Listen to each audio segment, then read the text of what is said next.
So today we're going to have a little look at Reading Coach. This helps you to practice your reading and pronunciation when you're reading through something in a Microsoft Word document. So what we want to do is go to View and we're going to select Immersive Reader. When that opens, we're going to Reading Preferences and you can see down here Reading Coach. We're going to switch that on. Once we switch it on, you'll see a little microphone appears and we have an edit button appears as well. So let's just go through the settings before we start to use it. So when I click on edit, we have pronunciation sensitivity. At the moment, it's on the default. You can make it less sensitive, so it's a little bit more forgiving of your pronunciation. You can use the default or you can make it more sensitive. So it's a little bit more harsh in how it judges your pronunciation. So for now, we're going to leave it on the default. When you come across a tricky word and you're practicing these tricky words, you do have the option to click on a microphone or click on a speaker and it will sound out the word for you or show you how it's supposed to be pronounced. So you can change the sound of that voice here. Select prompt style. So do you want it to be supportive or do you want it to be direct? So for today, we're going to go with supportive. Once you're happy with those, you're going to click on the save button. And now we're going to click on the microphone. Now, you will need to give it access to the microphone on your device. If you're using a laptop, a tablet, a smartphone, typically they will have a microphone built into the device itself. And that's what they're asking for permission to access. If you're using this on a desktop, you're going to need to plug in a microphone, or usually if you have a headset that has a microphone as part of it, or if you have a webcam, sometimes they have speakers and a microphone built into those as well. So it may be a case where you need to actually attach those to it. So we are going to start with this. So we're going to click on Start Reading. You'll see Welcome to Reading Coach. Select Allow to give Reading Coach access to your microphone. Read out loud for up to 10 minutes. Press Stop to get feedback and practice steps. So we're going to start reading. It counts you down. Why study or train with DDL ETB?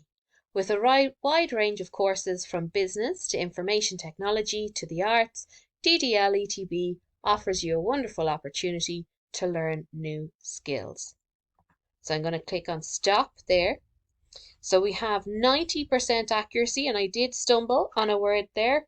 It gives you the time that you've spent reading and correct words per minute. Now it's identified 3 words to practice, and that's a really key thing. A key part of this is practicing those tricky words. That's where you want to be spending your time. So we're going to practice those words here. So we're going to practice opportunity, business, and DDL-ETB. So this is telling me to select the word. So I'm going to do that now. I'm going to press the microphone, read it out loud, and we'll go through it again. Opportunity.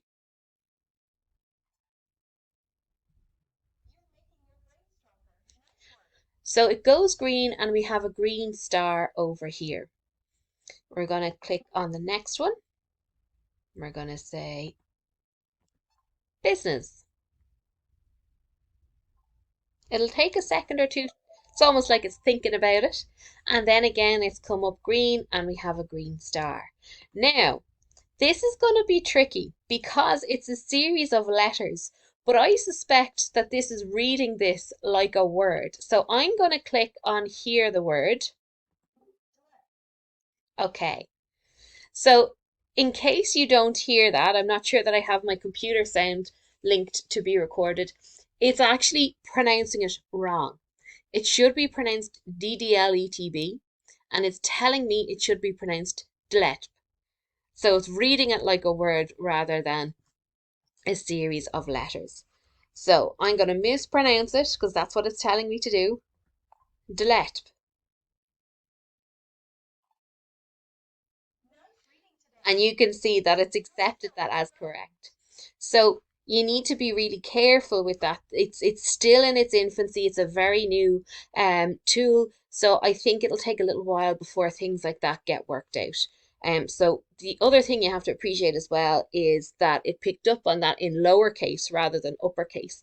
So I suspect maybe that could be an issue as well. So anyway, it's not faultless, but it is a really useful tool, really great to help you practice those trickier words, particularly if you are learning the English language, because there is a number of words that can be quite tricky to pronounce.